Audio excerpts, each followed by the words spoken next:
Ya, selamat pagi. Assalamualaikum warahmatullahi wabarakatuh. Senang sekali saya berada di sini untuk share pengalaman mungkin ya yang pernah saya dapat selama praktek sebagai muskuloskeletal radiologis. Jadi perkenankan saya memaparkan mengenai infeksi muskuloskeletal, apa yang perlu kita ketahui sebagai radiologi. Jadi pada kesempatan pagi hari ini saya akan menyampaikan mengenai spektrum dari gambaran infeksi muskuloskeletal yang bisa dideteksi dari imaging. Ya, jadi ada beberapa variasi atau berbagai macam kondisi yang terjadi. Kemudian adalah karakteristiknya, bagaimana kita membedakan satu spektrum yang satu dengan spektrum yang lain. Jadi untuk pendahuluan maka infeksi muskuloskeletal ini memang cukup banyak kita temukan dalam kehidupan atau praktek kita sehari-hari. Ya, tadi sudah saya sampaikan bisa terjadi pada usia anak-anak ataupun dewasa. Nah, manifestasinya juga cukup bervariasi ya. Mulai dari proses yang akut atau kronik ya, kemudian usianya tadi juga bervariasi ya. Sehingga membutuhkan suatu deteksi dini yang tentu seorang radiologis ini memegang peranan penting ya dalam melakukan diagnosis tersebut untuk mengurangi tingkat morbiditas maupun mortalitasnya. Jadi di sini nanti akan saya tampilkan beberapa imaging ya yang penting dalam mendiagnosis kelainan ini. Oke. Jadi yang penting adalah yang pertama-tama kita pahami ya bagi teman-teman yang ada di lapangan atau di tempat praktek adalah pemahaman kita mengenai anatomi. Ini merupakan hal yang penting sebelum kita mau melakukan suatu pemeriksaan yang mendiagnosis suatu kelainan muskuloskeletal, kita harus paham anatominya dulu. Nah nanti maka saya mungkin nanti di akhir presentasi saya akan melakukan demo untuk ultrasound di mana nanti kita akan mempelajari lapis demi lapis bagian soft tissue hingga daerah korteks dari tulang sehingga kita akan tahu kira-kira nanti kalau kita menemukan kasus di lapangan kita tidak salah lagi untuk menyampaikan kira-kira perluasan dari lesi atau infeksi tersebut sampai seberapa. Nah, sehingga dengan kita memberikan suatu keterangan yang lengkap, ini akan dapat menentukan dan melakukan diagnosis. Kemudian kita bisa membantu para klinisi untuk mempersiapkan planning operasi, ya, serta mengevaluasi karena proses infeksi pada muskuloskeletal ini juga membutuhkan waktu yang biasanya tidak sebentar.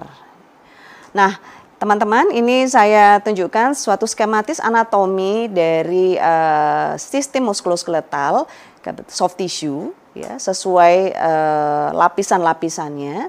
Karena nanti ini yang harus kita laporkan ya pada saat kita mungkin melakukan lanjutan ya. Kalau kita sudah melakukan X-ray sebagai pemeriksaan awal, kemudian kita mau melakukan ultrasound atau MRI ya, mungkin yang untuk soft tissue, maka kita harus memahami lapis demi lapis anatomi yang harus kita evaluasi ya.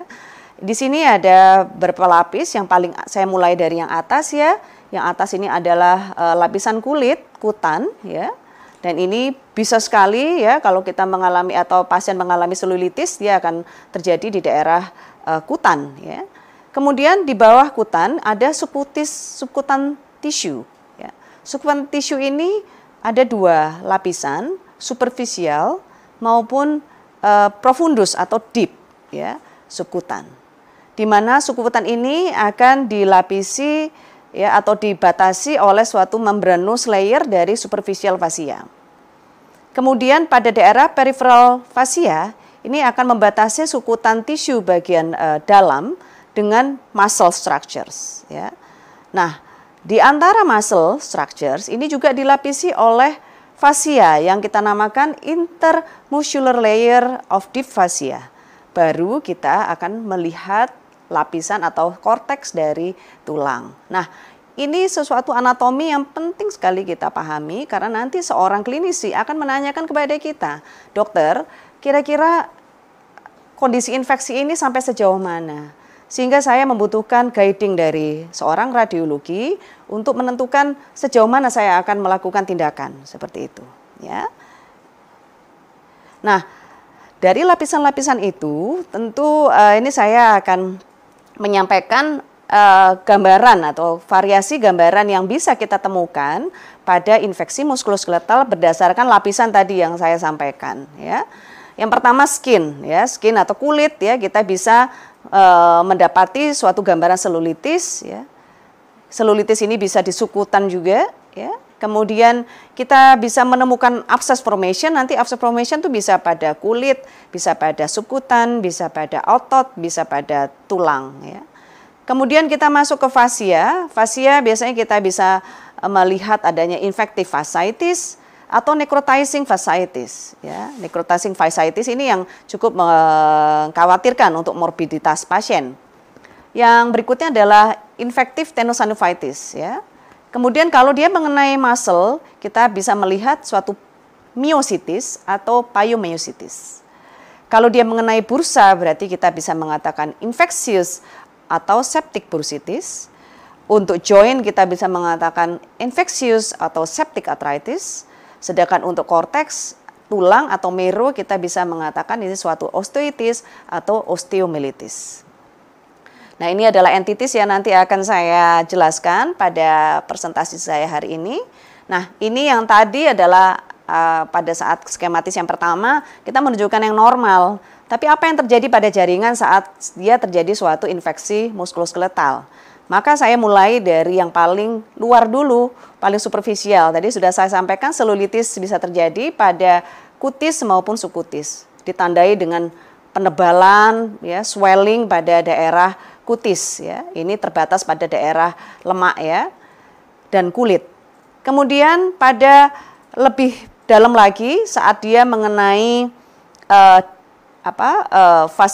fasia yang membatasi otot dengan sukutan, yaitu necrotizing fasciitis, ya. Ini bisa terjadi kumpulan cairan atau gas, ya, yang dimana terjadi suatu nekrosis di daerah tersebut. Kalau pyomyositis ini biasanya terjadi perluasan hingga ke daerah muscle, ya. Nanti ada grade-nya, ada stadiumnya, di mana yang paling berat apabila sudah terbentuk abscess formation pada struktur otot. Dan yang terakhir, apabila perluasan itu sampai ke daerah dalam, ya, atau mengenai korteks, maka dia bisa terjadi suatu osteomyelitis. Nah, saya mulai dari selulitis, di mana tadi sudah saya sampaikan dia terbatas pada kulit atau sukutan, ya. Biasanya terjadi suatu kolonisasi suatu mikroorganisme, ya. Dan biasanya pasien-pasien juga mempunyai risk factor, entah dia pernah terjadi trauma atau ada gangguan pembuluh darah, diabetes yang termasuk terbanyak, ya. Mungkin ada riwayat foreign body atau corpus allelum yang mengenai daerah kutis atau subkutis, ya, atau pasien-pasien metabolic problem lainnya seperti lupus, ya. Gambaran radiologisnya untuk yang X-ray ini biasanya non-spesifik. Kita mungkin hanya melihat soft tissue swelling. Biasanya kalau kita melihat fat plane pada foto X-ray ini menghilang saat kita melihat foto X-ray pada selulitis. Pada CT biasanya atau MRI kita akan melihat septa-septa, ya. Septa-septa pada penebalan dari kulit maupun sukutan. Terkadang kita juga melihat adanya cairan di dalamnya. Ultrasound cukup membantu karena ultrasound ini non-invasif dan cepat kita bisa lakukan, yaitu kita bisa melihat suatu penebalan dari kulit dan sukutan disertai gambaran cobblestone appearance yang biasanya menunjukkan adanya suatu gambaran selulitis. Nah, ini adalah gambaran kulit dari permukaan luar kulit pasien, ya, biasanya memerah, panas, anget, ya, mengeras, ya, seperti itu, dan biasanya kalau disentuh nyeri, ya, biasanya seperti itu, bisa vokal atau bisa luas, ya, bisa luas. Nah, pada saat kita lihat foto ini, ya, kita melihat fat plane yang harusnya tampak lebih loosen pada X-ray ini tampak lebih putih, ya, jadi ada obliterasi dari fat plane, ya. Nah, kalau kita lakukan ultrasound, ya, gambaran sukuatan tisu yang normal ini hilang. Nanti kita tunjukkan yang normal seperti apa. ditandai dengan adanya septasi pada daerah sukutan tisu, ya, dengan gambaran cobblestone appearance. Ini dari CT scan-nya, di mana di CT scan kita melihat adanya penebalan dari sukutan tisu, serta kita melihat adanya cairan yang terkoleksi di daerah sukutan dan fasia, deep fasia pada sukutan tisu. Lalu kita masuk pada fasciitis. Yang kita bicarakan di sini adalah necrotizing fasciitis, karena kondisi ini cukup life threatening, jadi mengancam jiwa pasien dan biasanya masuk dalam kondisi emergensi kalau kita temukan ini. Ya, biasanya ada suatu progresif, ya, proses yang progresif dari infeksi tersebut yang mengenai deep fascia, di mana terjadi suatu nekrosis, ya, nekrosis dari fascia, ya. Dan biasanya membutuhkan pendekatan surgical, ya, pembedahan untuk menangani pasien ini. Gambaran imagingnya mirip seperti selulitis, tetapi dia akan menunjukkan ketebalan yang lebih dalam dan biasanya lebih berat. Ya. Biasanya sama, didapatkan suatu penebalan dari kulit, ya, kemudian ada fat stranding yang positif, kemudian kadang kita dapatkan pembentukan gas, ya, pembentukan gas, dan biasanya oleh karena adanya cairan di daerah fasia membentuk suatu crescentic fluid atau air di subfacial plane. Biasanya kalau diukur lebih dari 4 mili.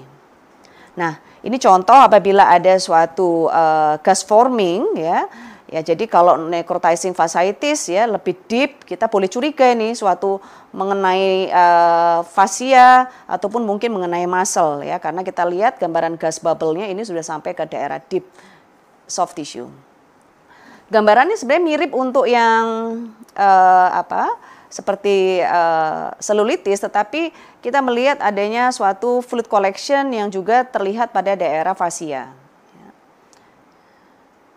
Ya, seperti ini, cobblestone appearance, kemudian ada deep crescentic fluid pada subfacial plane. Nah, ini kalau di CT scan memang tidak sejelas MRI, tetapi kita masih bisa melihat di sini ada level collection, bahkan ini mungkin sudah mengenai daerah muscle. Ya. Ini ada gas forming, ada tampak deep crescentic fluid, ya, pada daerah subfacial.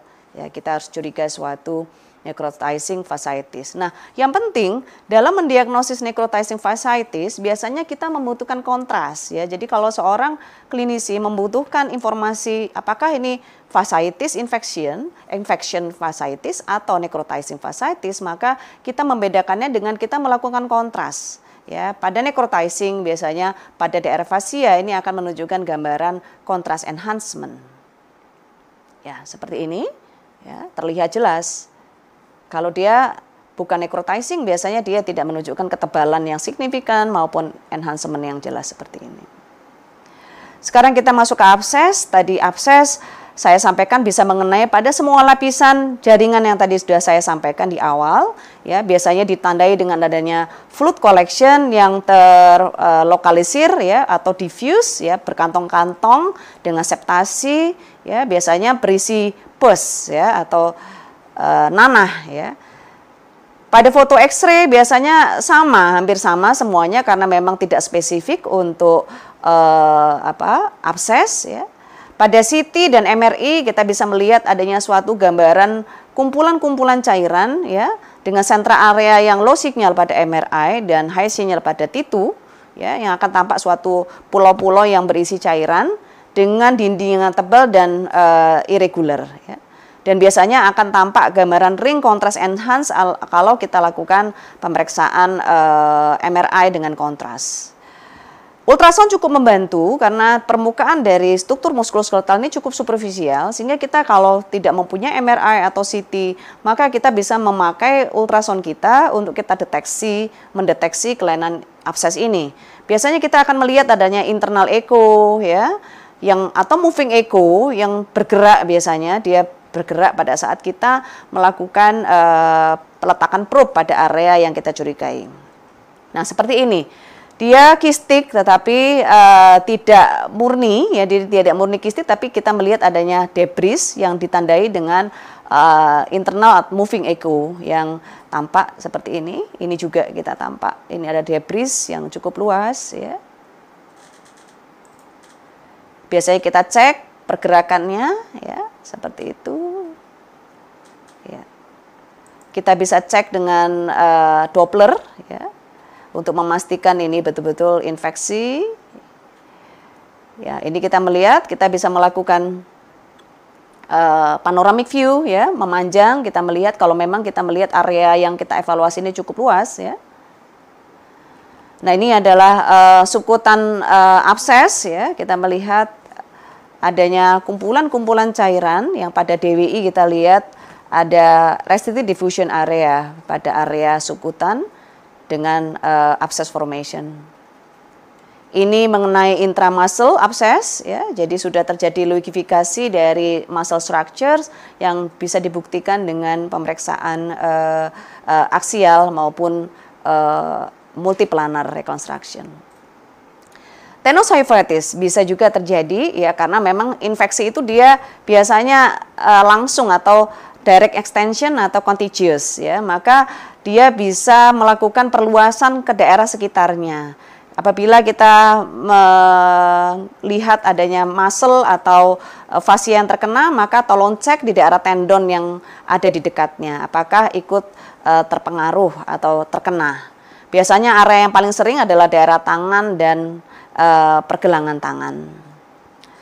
Nah, biasanya pada foto X-ray tidak terlalu jelas, tetapi biasanya X-ray ini membantu kalau ada loose bodies ya, atau adanya kalsifikasi ya, karena produk infeksi tadi.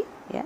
Kemudian pada CT, MRI ya, kita bisa melihat adanya distensi dari tendon sheath ya, disertai adanya cairan di sekitarnya ya. Biasanya cairannya tidak murni kistik ya, seperti pada abses tadi ya, menebal, kemudian kita ada debris di dalamnya yang menunjukkan ke arah suatu infectious atau septic tenosynovitis ya.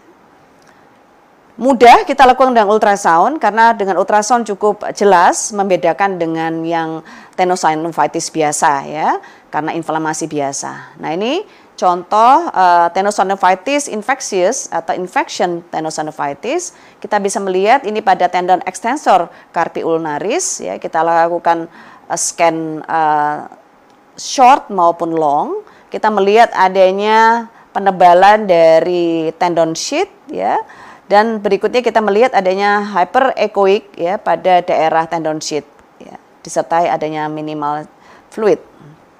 Oke. Kemudian kita bisa cek dengan Doppler ya, kita melihat apabila dia adanya suatu peningkatan vaskularisasi yang signifikan, maka kita bisa mengarahkan ke arah suatu infectious tenosynovitis. Ini MRI pada pasien infectious tenosynovitis, kita melihat ya tidak seperti tenosynovitis biasanya yang biasanya hanya berupa cairan di sekitarnya, tetapi kita lihat tendon ini ya juga dikelilingi oleh tendon sheath yang sangat tebal ya, dan pada kontras menunjukkan adanya ring kontras enhance ya. Irregular ya, tidak smooth.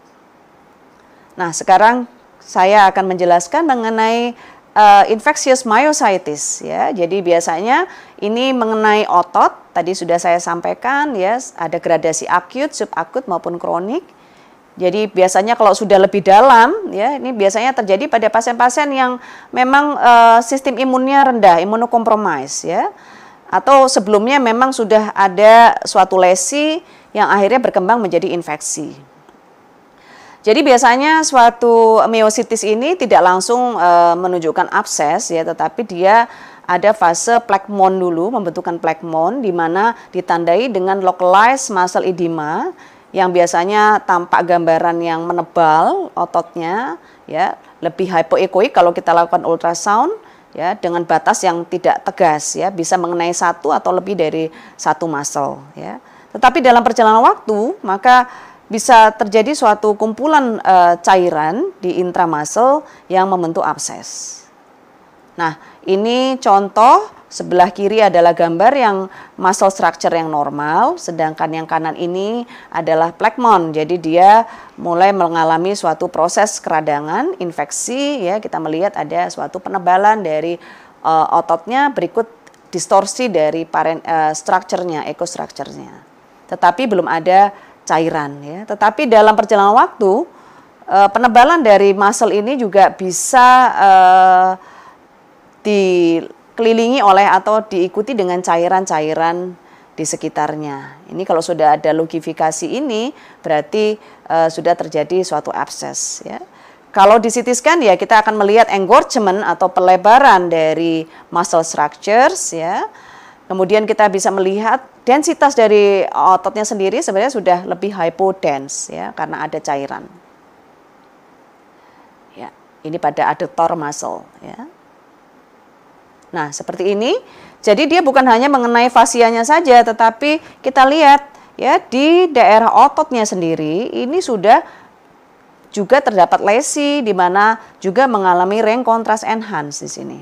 Ya, ring contrast enhance pada daerah muscle. Ini setelah diberikan kontras. Nah, ini juga sama sudah mengalami lukifikasi ya.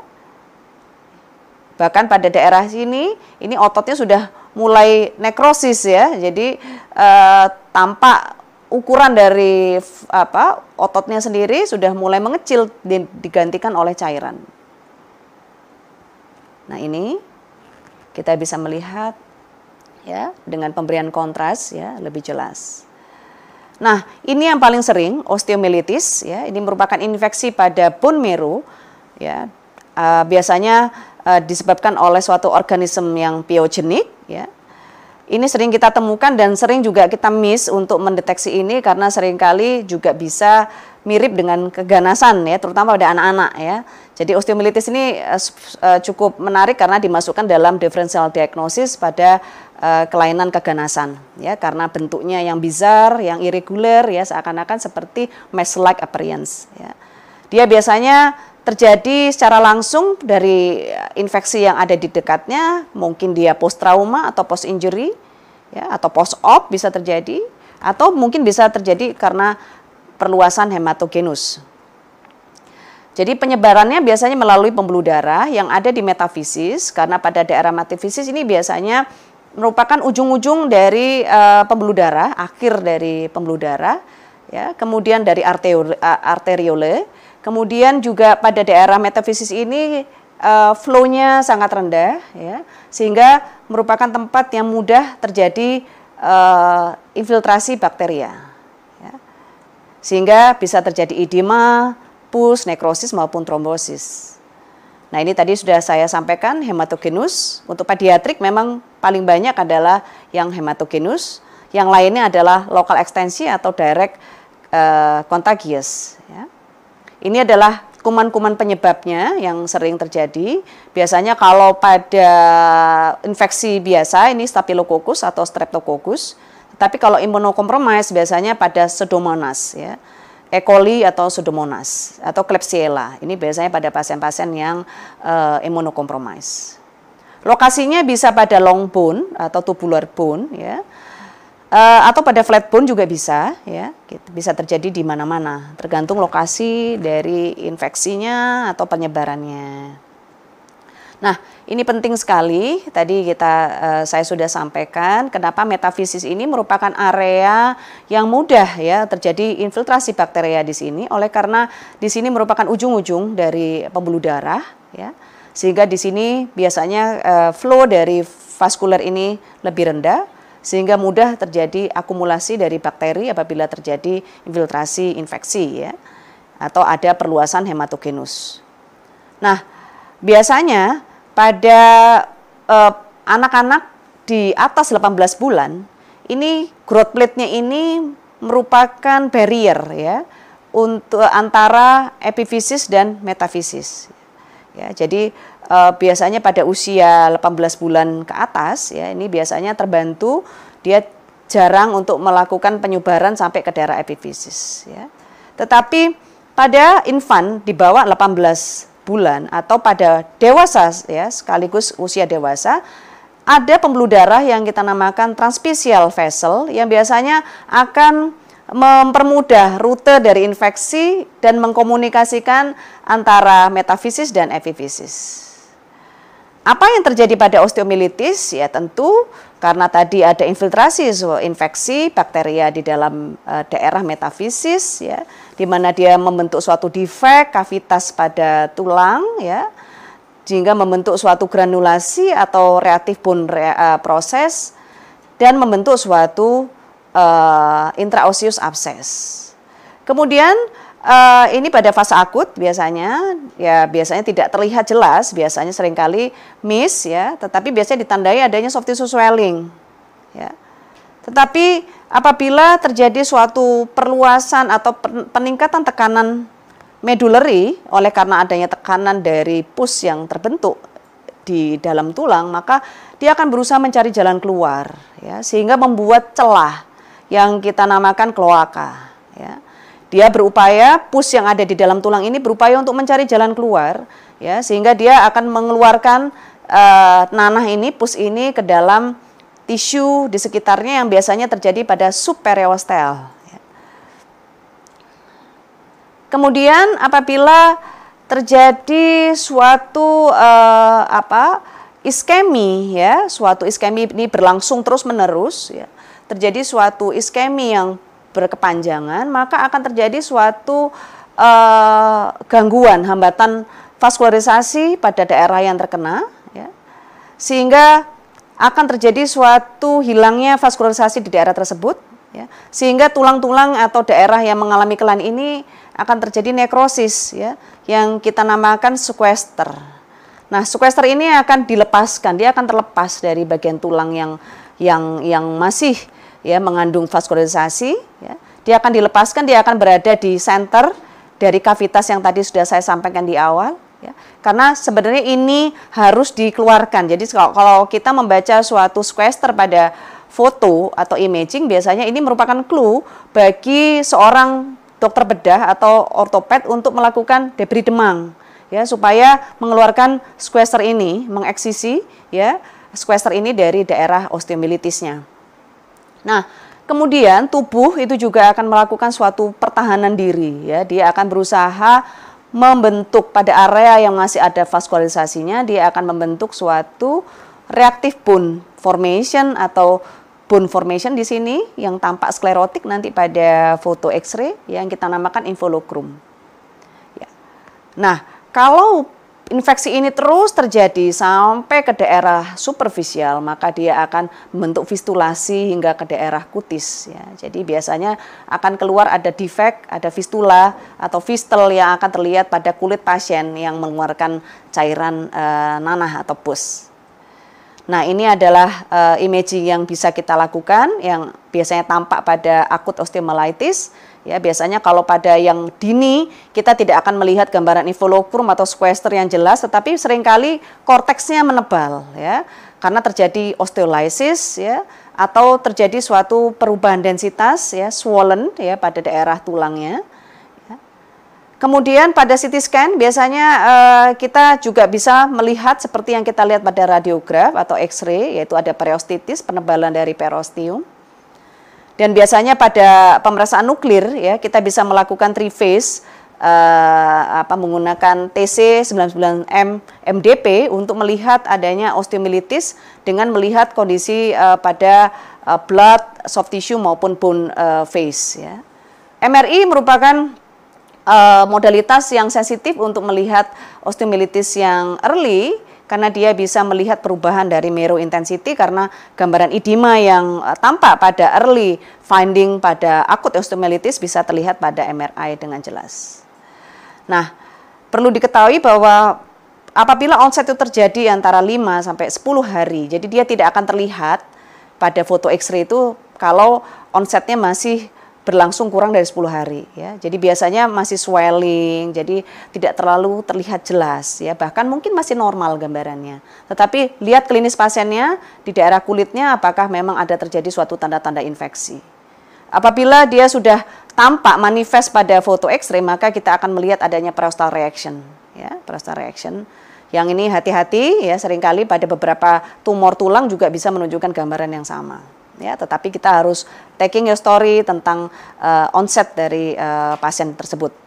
Nah, ini kebetulan ada foto serial dari pasien dari mulai dia mengalami gejala akut, kita melihat pada foto yang awal tidak terlalu terlihat ya, tetapi makin lama setelah 12 hari kita melihat adanya osteolytic lesion ya.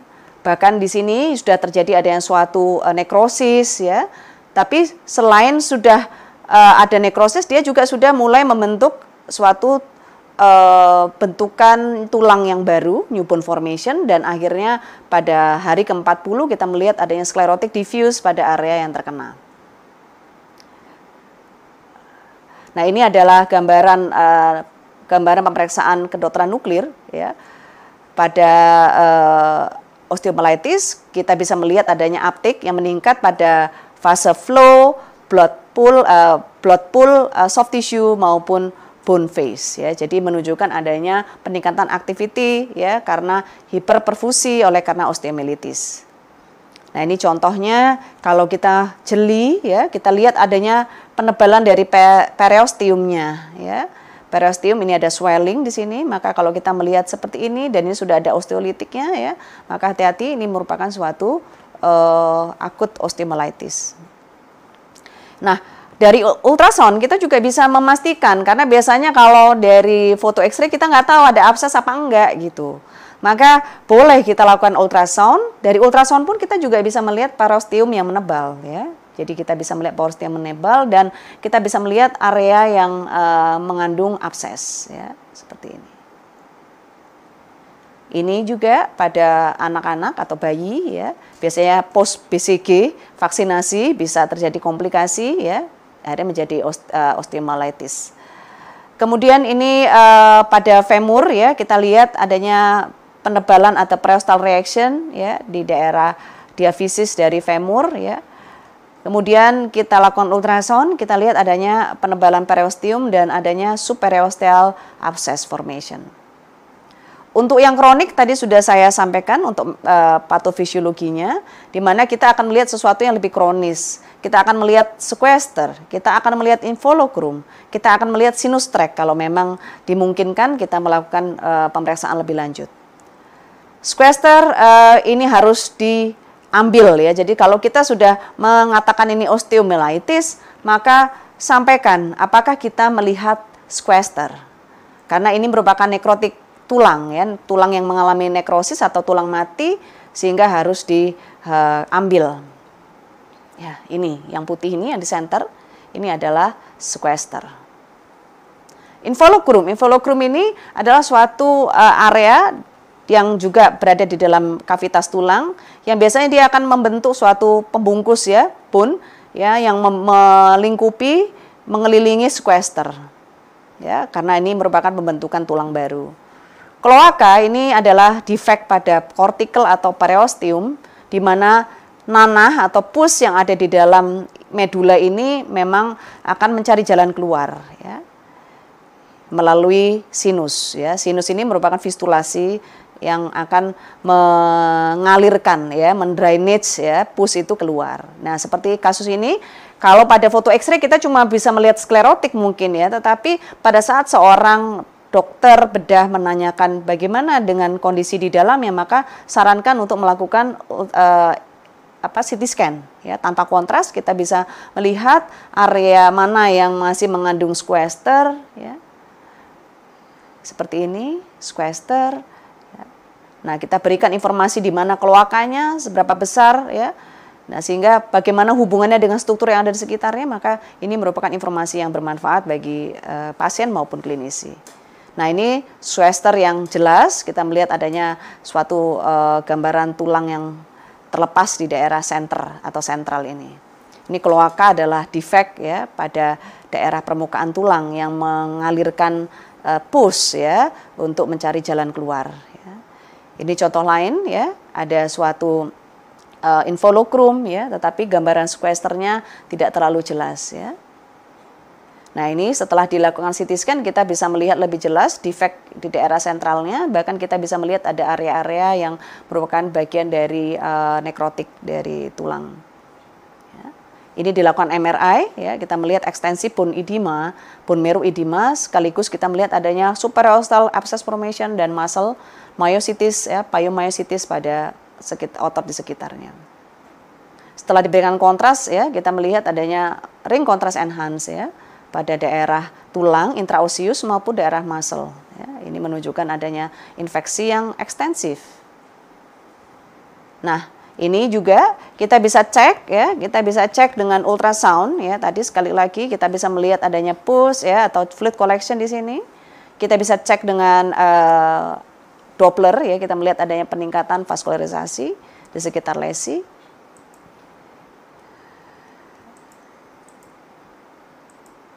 Ya, kita bisa melihat moving echo ya.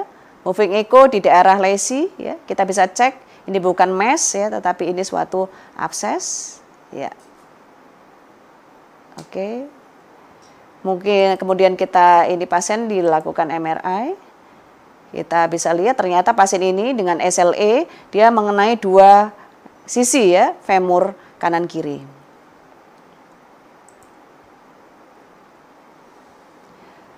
Setelah pemberian kontras, kita melihat adanya ring kontras enhance.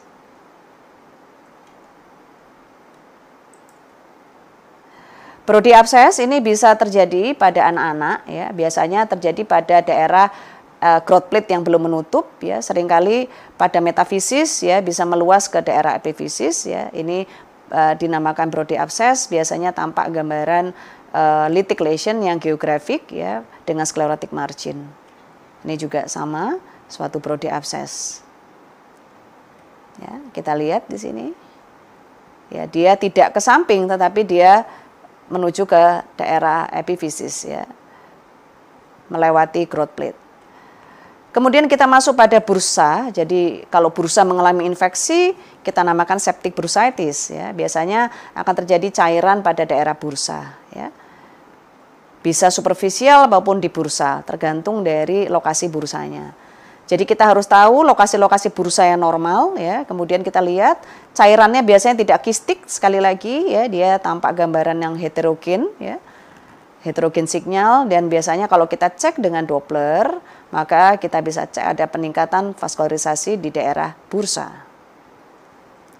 Septic arthritis ya, jadi seorang dokter ortopedi juga ingin menanyakan kalau ada suatu gambaran abses yang luas, dalam, maka dia akan menanyakan sampai ke joint tidak. Maka kalau teman-teman memiliki alat ultrasound atau modalitas yang lebih lanjut, silakan dilihat perluasannya. Bagaimana perluasannya? Apakah dia sampai ke daerah joint atau tidak? Ya, maka kita akan lihat ya perluasannya.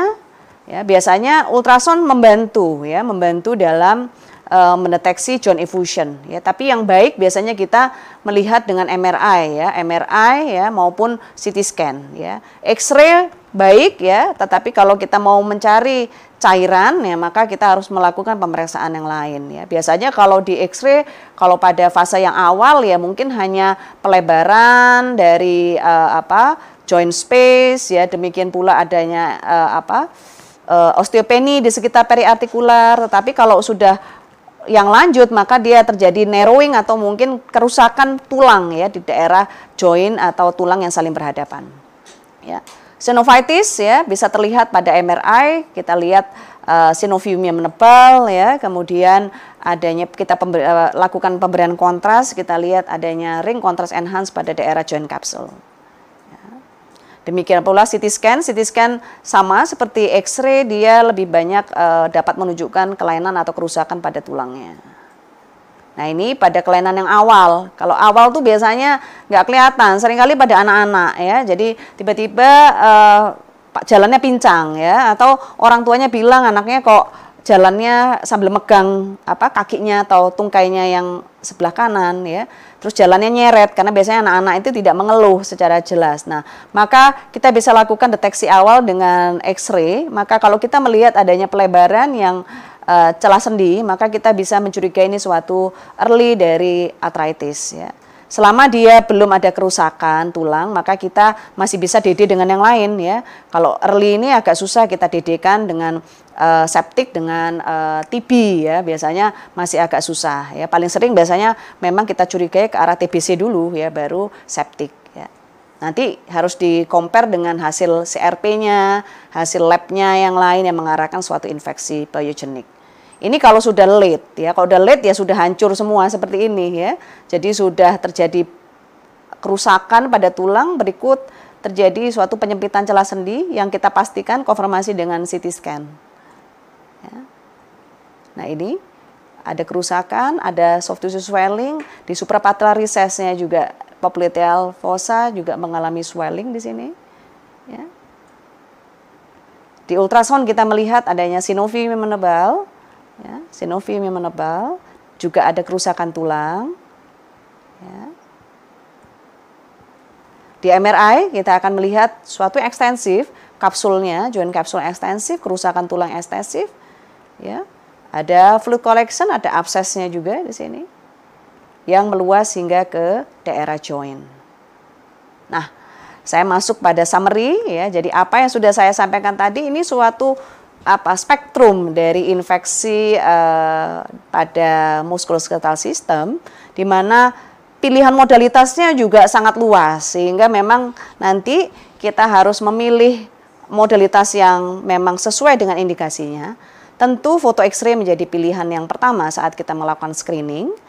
Dan yang penting adalah apabila kita telah melakukan step-step atau pilihan modalitas dan diagnosis yang tepat, maka kita harus melakukan penjelasan atau deskripsi mengenai apakah ada osteomyelitis atau infeksi proses, di mana lokasinya, berapa lesinya, kemudian ekstensinya bagaimana.